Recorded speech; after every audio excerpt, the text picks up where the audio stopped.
Nós vamos entrevistar a partir de agora o candidato a governador pelo PDT, doutor Odilon de Oliveira. E amanhã nós estaremos entrevistando o governador do estado, Reinaldo Azambuja. Doutor Odilon já está aqui tomando o nosso cafezinho. Hoje é dia de debate e nós vamos começar uma rodada de entrevista, né? Agora no segundo turno mais fácil, porque nós temos apenas 2 disputando o cargo. Doutor Odilon, obrigado pela sua presença, é uma honra recebê-lo e quero lhe desejar uma boa semana. Bom dia. Bom dia, Bede Paula, bom dia a todos os ouvintes da Rádio Difusora Pantanal. Bom dia, Sérgio Cruz, tá aqui essa figura histórica juntamente dinossáurica. Não histórica, juntamente com jurássica. Vocês são históricos. E nós estamos aqui para responder as perguntas que vocês quiserem fazer em nome da sociedade. Doutor Odilon, hoje tem debate. E debate é uma caixinha de surpresa. O senhor acredita que o debate de hoje tem influência necessária para virar o resultado da campanha? Não. O debate, no meu entender, serve apenas de esclarecimentos para a população, para o eleitorado. É uma oportunidade de se verificar, de se conhecer melhor o programa de cada candidato, mas para decidir campanha, decidir modificar o resultado de pesquisas e decidir eleições, no meu entender, não. Certo.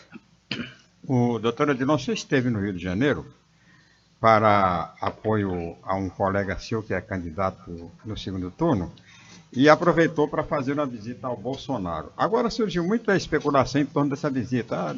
Não esteve com o Bolsonaro, não tirou fotografia com o Bolsonaro. Como é que foi essa sua visita ao Bolsonaro? Eu fui ao Rio de Janeiro fazer com 2 finalidades. Visitar o Itzel, que é um juiz federal candidato que está liderando nas pesquisas. E também visitar o Jair Bolsonaro. Visitei o Jair Bolsonaro, sim. Agora, a questão é que, com relação a qualquer candidato que não seja do partido dele, ele não vai manifestar apoio. Aqui em Mato Grosso do Sul, ele não vai manifestar apoio ao juiz Odilon e nem vai manifestar apoio ao candidato Azambuja. E essa que foi a explicação dele, a justificativa dele. Então, eu digo a realidade com relação ao que houve. Eu levei o meu apoio pessoalmente a ele agradeceu, e levei a ele, resumi para ele algumas sugestões, principalmente na área de segurança pública aqui na faixa de fronteira.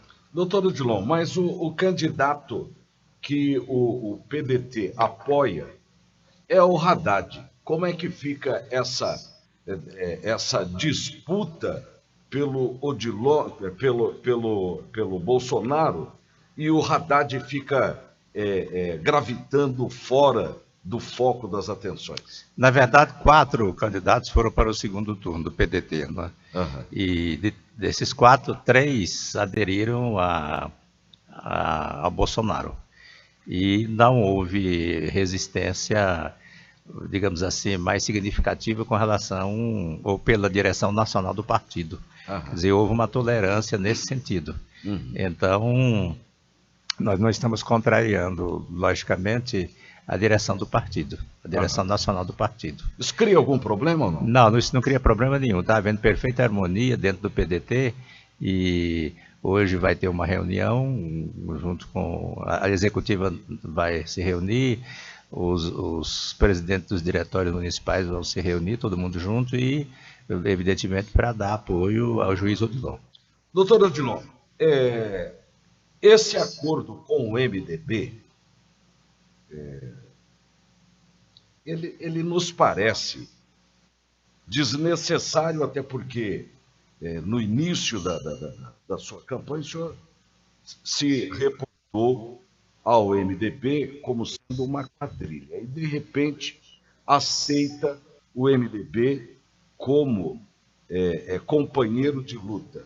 Eu gostaria que o senhor explicasse isso para os nossos ouvintes a respeito dessa coligação que se faz com o MDB aqui no estado? Nós fizemos uma parceria com lideranças do MDB aqui no estado. Eles são todas pessoas que são lideranças, e pessoas de bom nome e pessoas ficha limpa.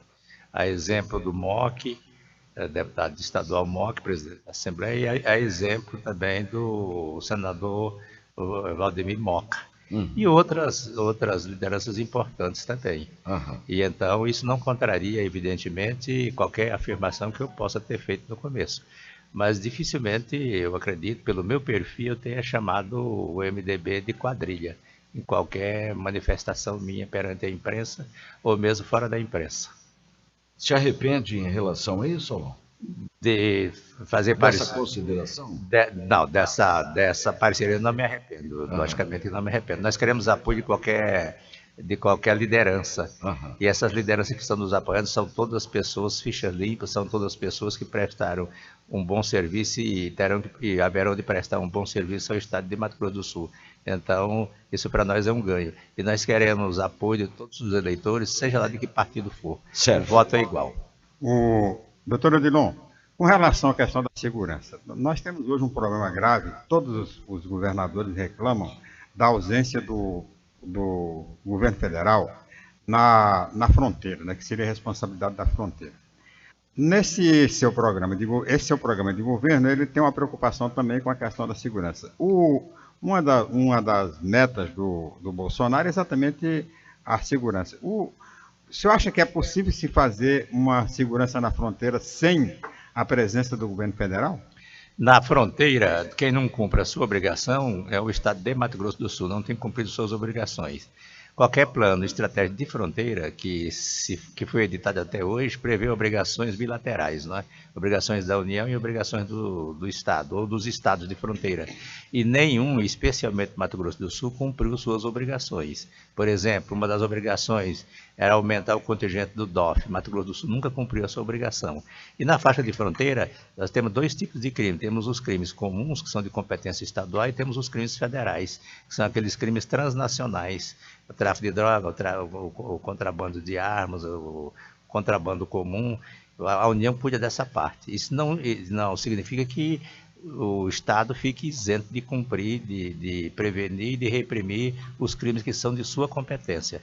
Claro que nós temos que fazer, sim, parcerias com a União Federal, e principalmente tendo em vista a criação do Ministério da Segurança Pública, não é? E se houver um trabalho conjunto, o resultado será muito melhor. Quer dizer, a União cuidando daquilo que compete a ela, e o Estado efetivamente voltando a cuidar, que não tem cuidado nos últimos 4 anos, daqueles crimes que são de sua competência. Doutor Odilon, o senhor diz que a sua campanha é o tostão contra o milhão. E claro que uma campanha eleitoral para governo, ela custa mais de 1 milhão. Eu gostaria que o senhor explicasse isso melhor aos nossos ouvintes.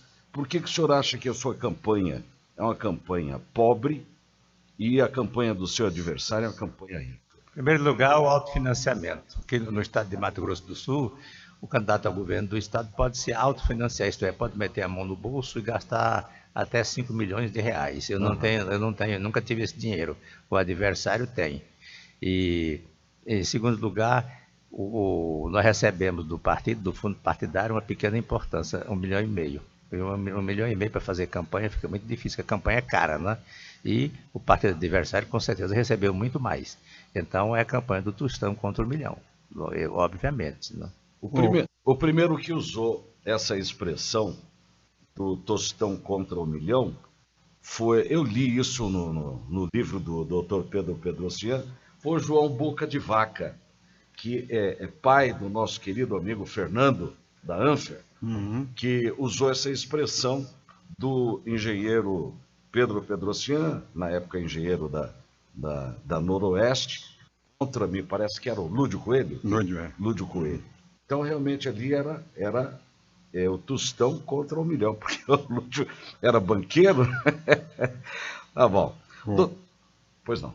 Só fazer uma pergunta com relação, por exemplo, Cada governador, cada candidato no estado, cada governador eleito tem uma utopia. A utopia do Zeca foi a Bioceânica através da rede ferroviária federal, saindo de Corumbá, atravessando os Andes e chegando ao Pacífico. A utopia do Putinelli foi os Minhões, né? E o Poliduto, que seria um gasoduto entre Campo Grande e Porto Paranaguá para trazer o gás e levar o álcool e o álcool. A utopia do Reinaldo Azambuja é a rota bioceânica através do Porto Murtinho, de rodoviária, passando pela Argentina e pelo Paraguai. Doutor Odilon, qual é a sua utopia? Na verdade, eu não tenho utopia. Usando a Bolívia, logicamente, eu acho praticamente inviável, né, essa nova rota, porque existia um fato histórico que foi a Guerra do Pacífico. A Guerra do Pacífico fez com que a Bolívia perdesse 400 quilômetros mais ou menos de extensão, perdesse para o Chile, do mar. Então a Bolívia não tem acesso ao mar. E os portos lá dessa região, Antofagasta, são todos portos particulares lá, e são portos caríssimos, né? Então ficaria muito caro para o uso dessa rota. Agora, essa rota bioceânica através de Porto Murtinho, eu acredito que seja mais acertada, principalmente porque os estudos já estão bem avançados, né? E isso aí não é uma iniciativa, não é um sonho que tem origem no governador Reinaldo Azambuja. Isso é uma coisa muito mais antiga, né? Agora, para se fazer essa rota aí, não depende só de vamos fazer essa rota. E aí depende de muitas coisas, não depende só apenas do judiciário, do Poder Executivo, não depende só do governador. Aí depende de uma estrutura muito grande. Receita Federal, por exemplo, faixa de fronteira. A Receita Federal tem apenas 5% dos seus fiscais no Brasil inteiro, isto é, em 29% do território nacional. Policiais federais também, que são necessários também para, no caso dessa abertura dessa rota bioceânica, né? Tem 13,7% de policiais federais numa faixa de fronteira toda, eu estou falando de fronteira toda, que corresponde a 29% do território nacional. Então tem uma estrutura muito grande para o desembaraço aduaneiro, para a fiscalização, porque quando se abre uma nova rota internacional, surgem diversos crimes internacionais, a bandidagem também cai em cima e rapidamente, né? Então depende de uma estrutura muito grande, tem que ter a participação efetiva da União Federal principalmente através desses órgãos, dessas instituições. Mas eu sou plenamente favorável a essa rota. Doutor Odilon, quando o governo pretende fazer obras, essas coisas todas, que a gente sempre espera do governo, investir em segurança, educação, etc., estradas principalmente, ele sempre visa aumentar impostos. O senhor tem alguma proposta para manter o Estado funcionando e mais toda essa estrutura sem aumentar impostos? O meu propósito é não aumentar impostos, mas aumentar a receita. De que forma? De que forma? Aumenta-se imposto, aumentando-se a alíquota, isto é, aquele percentual que se joga em cima, né? Imposto de renda, 27,5% de servidor público, de acordo com a faixa e tal. Então, se você aumentar para 30%, você está aumentando o imposto. Se você aumentar a base de cálculo é formada por vários componentes. Se você aumentar aqueles componentes, você está aumentando a base de cálculo, está aumentando o imposto. Aí depois tem um terceiro fator dentro dessa sistemática aí, que é o chamado fato gerador. É a situação de fato. Por exemplo, é a melhoria numa empresa. A melhoria numa empresa aumenta o fato gerador. O fato gerador, a produtividade, aumenta a produtividade. E aumentando a produtividade, você vai aumentar aí o que? A arrecadação também. Certo? Ou então a criação de novas empresas, incentivos para a criação de novas empresas. Você tem que ter, o incentivo não é só incentivo fiscal, principalmente a estrutura, não? O governo tem que dar uma estrutura para as empresas. Aí você vai aumentar aquele fato gerador. Se você tem, por exemplo, 5 mil empresas em determinado estado, se você dobrar aumentar para 6 mil empresas, você vai aumentar aquele que se chama de fato tributário, ou seja, o fato gerador. E isto faz com que você aumente a arrecadação sem aumentar o imposto. Pelo contrário, você pode até reduzir o percentual de imposto, vamos supor, ICMS, você pode até reduzir, vamos supor, de 12 para 11, apenas um exemplo, né? Agora isso tem que ser verificado caso a caso, você não pode chegar aqui e dizer, vou reduzir os impostos, isso não tem condições de fazer. Você tem que estudar caso a caso e verificar também o impacto. Agora, você tem, por exemplo, o IPVA que subiu uma montanha, 40%. Isso, digamos assim, usando um termo bem popular, isso foi uma judiação para com os proprietários de veículos. Isso afeta a atividade econômica. Por exemplo, o feirante que precisa do carro para carregar os seus produtos, como é que ele vai fazer pagando um IPVA monstruoso? Não é? E temos outros impostos também, por exemplo, o imposto que afetou, que o Azambuja aumentou também, o imposto sobre transmissão de doações, por exemplo, isso aumentou fantasticamente, em torno de 40% a 50%. Isso atrapalha o mercado imobiliário. Então, nós temos que fazer um estudo, sim, criterioso e responsável com relação ao não aumento, ou, melhor dizendo, à redução de tributos. Sérgio. Preparado para o debate hoje? Eu estou sempre preparado. Preparado porque o nosso programa de governo, que a gente vai expor, é um programa de governo que se baseia efetivamente naquelas assuntos, naquelas questões que são de interesse da sociedade. A sociedade quer ouvir aquilo, quer que se pratique aquilo que consta do nosso programa de governo. Então a gente está preparado para o debate. Vai ter butinada hoje no debate ou não? Da minha parte, não.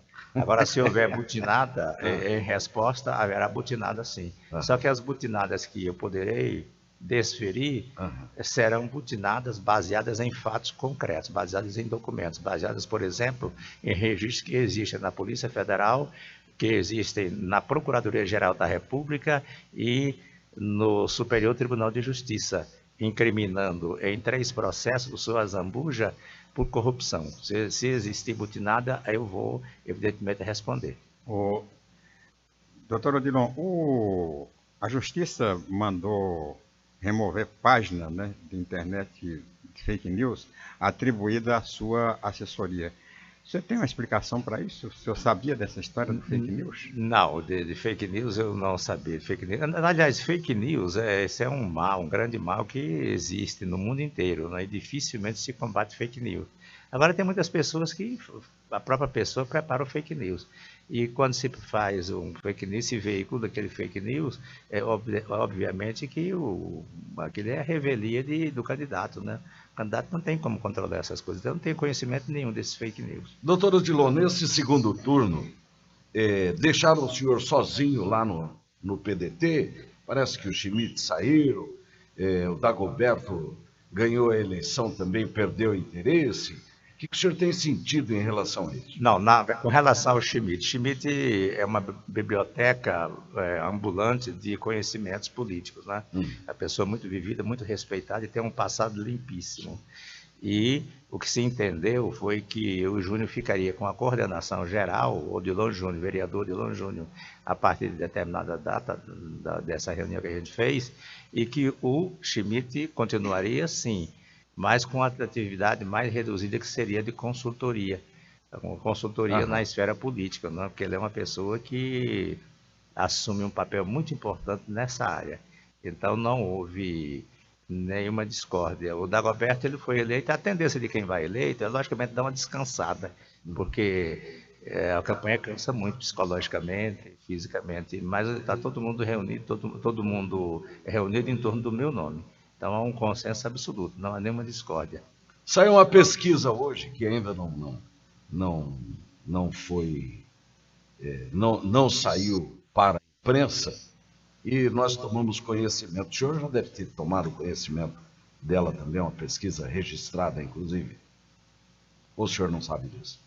Eu tenho tomado conhecimento. Na verdade, eu passei o dia ontem no hospital, tive uma intoxicação alimentar nessas viagens, né? E saí do hospital, fui acordar hoje, né? Então, praticamente eu tive conhecimento, assim, notícia, mas ler a pesquisa eu não li. Tá, Sérgio. O senhor tem 2 cidades no interior do estado onde houve um predomínio de sua candidatura no primeiro turno, Dourados e Três Lagoas. Aqui o senhor atribui, né, o resultado da eleição nesses 2 municípios? Bom, Três Lagoas tive quase que o dobro da votação do segundo colocado, o candidato Reinaldo Azambuja, né? Principalmente, em todos os municípios, houve o sinal de mudança.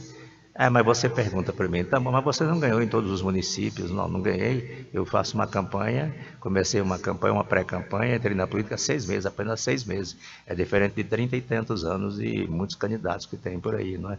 Então, Três Lagoas se atribui isso também à má administração, uma péssima administração do prefeito do PSDB, lá em Três Lagoas, né? E agora o recado bem objetivo mesmo com relação a esse resultado é o descaso do governo do estado com relação àquela região, toda aquela costa leste. Doutor Odilon, com relação à sua campanha propriamente, o que o senhor viu essas andanças pelo interior? Como o senhor sentiu isso daí? O que se vê muito é reclamação. A gente tem andado, feito carreatas e principalmente as caminhadas pelas calçadas. E fizemos isso em vários municípios, várias cidades. O que se reclama muito é saúde pública. Saúde, você não acha nenhuma pessoa conformada com a saúde pública. Todas reclamam do descaso completo. E quem reclama não é só aquele que é beneficiário, que depende do SUS, não. Quem reclama são os próprios hospitais, os administradores e funcionários de hospitais. Andei em todos. Outra reclamação muito pesada é a falta de segurança pública. Que não se tem segurança pública. Então, essa reclamação ela é unânime. E reclama-se muito também, assim como regra geral, a da corrupção. A corrupção que se pratica no Brasil inteiro é a corrupção que se pratica no estado que nos interessa, que é Mato Grosso do Sul. Quer dizer, uma corrupção oficialmente reconhecida pela Polícia Federal, pela Procuradoria da República e pelo Superior Tribunal de Justiça. Isso são esses fatores que são objeto de maior reclamação por parte da população. O esquecimento que o governo atual edificou em relação ao interior do estado. E também com relação à periferia de Campo Grande. É utilizado muito pelo seu adversário uma afirmação sua de que poderia substituir a caravana da saúde, que foi um carro-chefe, né, da gestão do Reinaldo Azambuja.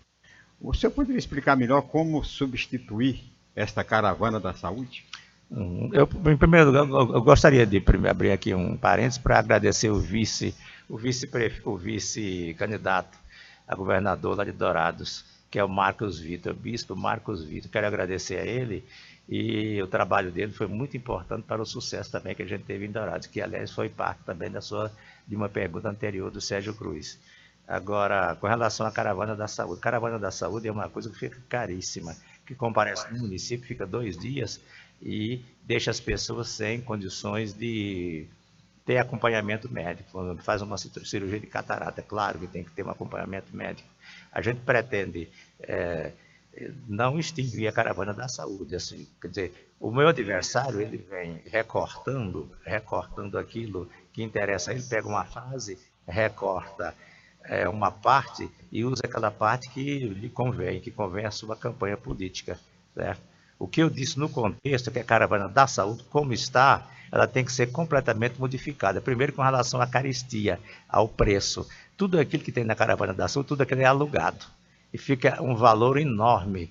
Então, o melhor mesmo é pegar e estabelecer um sistema de saúde que fique permanentemente naquele local. Não precisa extinguir a tal da caravana de saúde, mas que tem que fazer uma auditoria contábil na caravana de saúde e verificar para onde está indo aquele dinheiro, aquela dinheirama toda, e por que esse preço todo dessa caravana da saúde, e por que não se faz o acompanhamento de quem é operado de catarata, porque a pessoa, já aconteceu muitas vezes a pessoa ficar cega, porque a pessoa não tem dinheiro, é pobre, não tem dinheiro para vir à capital, onde tem um oftalmologista ou a uma cidade maior para fazer o acompanhamento. Então, essa história de extinguir não é verdadeira. O que é verdadeiro é que nós temos que fazer uma auditoria e fazer uma adaptação. Agora, com relação à saúde pública, eu vou regionalizar aquilo que ficou só no papel. O governo Azambuja, ele regionalizou a saúde, mas não tirou do papel. Então tem que efetivar aqueles polos, e lá tem que ter o médico,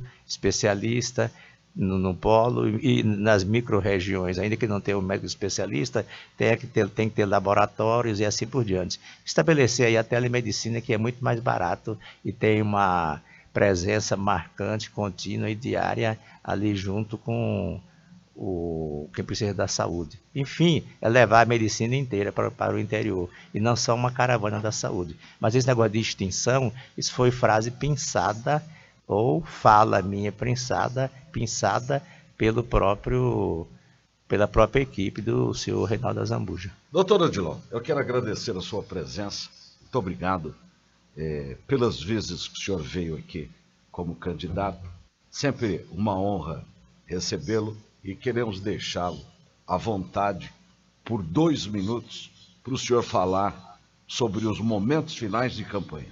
Bem, Paulo, eu agradeço enormemente a sua gentileza e quero fazer um apelo aqui às pessoas. A abstenção, isto é, muitas pessoas deixaram de votar.